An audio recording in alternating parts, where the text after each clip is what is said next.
그 기각문을 읽어보면은 이런 요설이 없습니다. 이건 문장이 안 돼요. 자, 그러면은 그 뒤에 무슨 일이 일어났습니까? 그때 보수 세력이 2003년 우리가 서울시청 앞에서 반핵반김 국민대회 할 정도의 보수 세력이 살아 있었으면은 법원으로 몰려갔을 거 아닙니까? 아무 일이 없었어요. 조용했어요. 그리고 한동훈 법무장관도 영장 재청구라든지 이런 말도 하지 않고 하니까 그냥 재청구 없이 갔습니다. 이번 선거는 유창훈 부장판사가 결정한 선거죠. 자, 그러면은 한동훈 법무장관의 책임은 없느냐? 물론 원론적으로 이야기하면 그것은 사법부 독립이다. 뭐 이렇게 이야기할 수 있습니다. 그러나 정치라는 것은 결국 결과에 책임을 지는 건데 수사 그렇게 잘 해놓고 영장이 발부되지 않도록 하는 데 있어서 한동훈 법무장관이 역할을 한 거 아닙니까? 이것은 한동훈 법무장관이 진 겁니다. 합법적 범위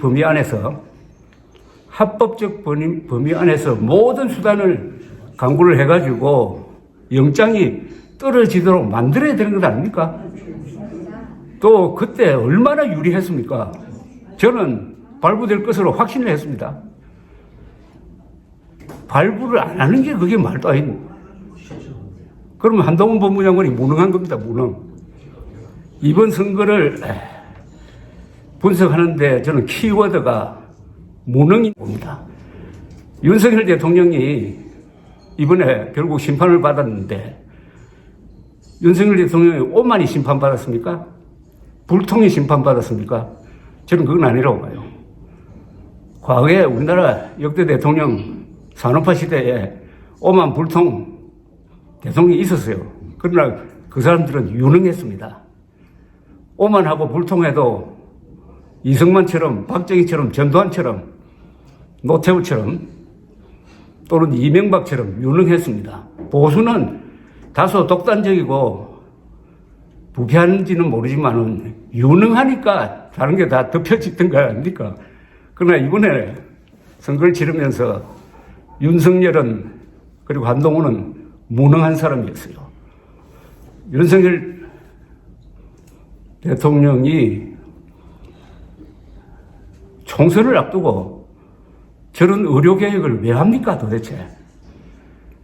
아마 의사들 표가 한 100만 표라고 그러는데 그중에 70, 80%는 지난 대통령 선거 때 윤석열을 찍었을 겁니다. 그런데 총선 앞두고 이 승부수를 던진 거는 의사들을 몰아붙여가지고 좌파 중도표까지 얻겠다는 그런 계산을 했을지 몰라요. 그러나 그것은 이념적으로, 도덕적으로 그렇게 해서는 안 되는 거죠. 민주당이 선거에 이기기 위해서 민노총을 압수수색하고 수사하는 거하고 마찬가지 아닙니까? 그렇게 하면 민주당이 이기겠습니까? 이 의료대란은 윤석열 대통령의 이념적 배신입니다. 이념적 배신. 그런데 이게 일을 벌려놓고 지금까지 수습을 못하고 있습니다. 여기서 윤석열 대통령 이미지에 불통, 오만 플러스 무능이 더해진 거죠. 무능. 이게 이런 결과를 빚었다고 봅니다. 그리고 보수적 원칙에서 보면은 이번 국민의힘은 저도 더럽게 진 거죠. 더럽게 이겨도 문제인데 더럽게 지면은 재개할 수 있을까요? 첫째, 아니 선거에 북한 핵 문제가 왜 안 나옵니까? 특히 수도권에서 2,500만 명이 사는데 또 수도권에서 야당이 100석 이상을 얻어가는데 왜 북한 핵 문제 이야기 안 합니까? 북한 핵 오늘 밤이라도 김정은이가 미사일 발사 포탄 누르려고 할 때 북한에서는 막을 사람 없다. 남한에서는 막을 방법 없다. 그러니까 사드 배치를 해야 되는데 지금 이재명 민주당이 이걸 말리고 있다. 한미일 군사 훈련도 못하고 있다. 이런 사람들 때문에 수도권 사람들 다 지금 위기에 노출되어 있다. 이거 선거에서 심판해야 되지 않겠습니까? 라고 이야기하면 그게 표가 안 될까요? 여러분 이렇게 이야기하면 표가 안 될까요? 한 번도 아니고 줄기차게 이야기하면은 수도권 사람들 안 움직일까요? 대부분 다 표가 안 된다고 그래요. 그럼 제가 그런 사람한테 정주영 회장식으로 묻습니다. 아니 해보기나 했느냐고. 한 번이라도 북핵 문제를 가지고 선거에서 승부를 내겠다는 그런 전략이 있었느냐. 그런 전략을 가지고 홍보를 유연하게 했으면 왜 안 됩니까?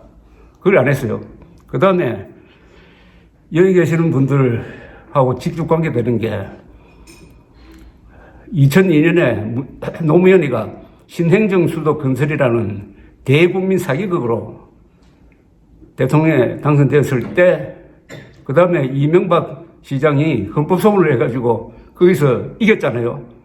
이것은 수도 이전이다. 수도 이전을 가지고 신행정 수도 건설이라고 사기친 거다. 헌법 위반이다. 그런데 이번에 세종시 표 얻으려고 영등표에서 좀 이겨보려고 한동훈 위원장이 여의도 국회 이전을 이야기를 하면서 정치 수도를 건설하겠다고 그랬습니다. 세종시에 정치 수도를, 천도를 하겠다는 겁니다. 천도. 그에 맞춰가지고 윤석열 대통령실은 제2 대통령실 건설을 강화하겠다. 이래 되면 앞으로 내년 대선 직전에 청와대 완전히 옮긴다. 사실상 천도 계획을 공약으로 내걸 가능성이 있습니다. 그런데 세종시에서 한 석이라도 이겼어요? 영등포에서 한 석이라도 이겼습니까? 남북한 대결은 정통성의 대결인데 그것은 평양과 서울의 대결이고 서울에서 우리 한민족이 한 1000년 동안 수도로 있었다는 게 남북한 역사전쟁에서 우리가 결정적으로 유리한 건데 좌익들이 계속 수도 서울을 포기하도록 만드는데 한동훈이 가담을 했다. 문제는 그보다 더 끔찍한 게 있습니다. 이런 문제에 대해서 보수 세력 누구도 어떤 언론도 한마디도 한동훈을 비판하지 않았습니다. 한마디도. 이게 더 저는 한국 보수 세력의 미래를 좀 어둡게 하는 것 아니냐 하는 생각이 듭니다. 또 언론이 전혀 언급하지 않는 게 있습니다. 인요한 씨는 미국, 한국 이중 국적자입니다. 이중 국적자가 국회의원 될 수가 있습니까? 미국 국적을 보유한 상태에서 한국 국회의원 되고 장관 되고 했을 때 한미 간의 갈등이 있을 때 그걸 어느 쪽에서 판단합니까? 이런 식으로 하면은 러시아, 중국 국적을 가진 사람이 국회의원 될 수 있고 대통령 될 수 있습니다. 입법 불비입니다, 이게. 그래도 국민의힘이 이런 공약하면 안 되죠. 이것도 몇 사람 빼고는 아무도 보수라는 사람들이 여기에 대해서 문제를 제기하지 않았습니다. 이렇게 해서 결국은 보수적 가치를 포기하는 정도가 아니라 팔아 넘기고 져버렸습니다. 그러면 앞으로 어떤 대안이 있느냐. 오늘 제가 좀 빨리 와가지고 저기 최인식 총장 대장동 버스 안에 들어갔더니 그 근사하더라고요. 또 룸살롱 같기도 하고 그 노래방으로 하면 참 좋겠던데 우리 최 총장 보면은 2003년, 2004년 생각이 듭니다. 노무현 정권 들어서고 나서 3월 1일 날 서울시청 앞에서 반핵 방짐 국민대회를 열었습니다. 한국 보수운동 역사상 굉장히 중요한 사건이었어요.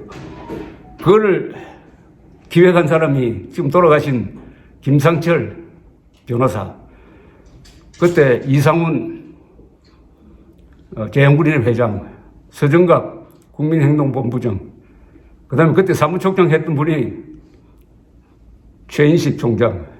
1년 뒤에 2004년 10월 4일 서울시청 광장에서 국가보안법 폐지 국민대회를 했을 때 사회 본 사람이 최인식 총장 맞죠? 그때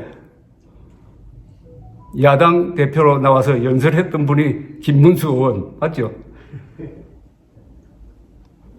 그때 여기 신혜식 씨가 없는데 신혜식 씨가 그 짝대기 들고 뭐 돌진하다가 구속되기도 했는데, 자, 그때 노무현 좌파 정권에 대한 대응이 있었고, 그 보수운동이 아스팔트 우파라고 불리면서 그 뒤에 계속 이어지고, 2019년에 조국 사태가 났을 때 정광훈 목사 중심으로 광화문에서 대규모 집회를 한 게 윤석열 정부 탄생에 큰 역할을 했는데, 그게 벌써 20년이 지났습니다.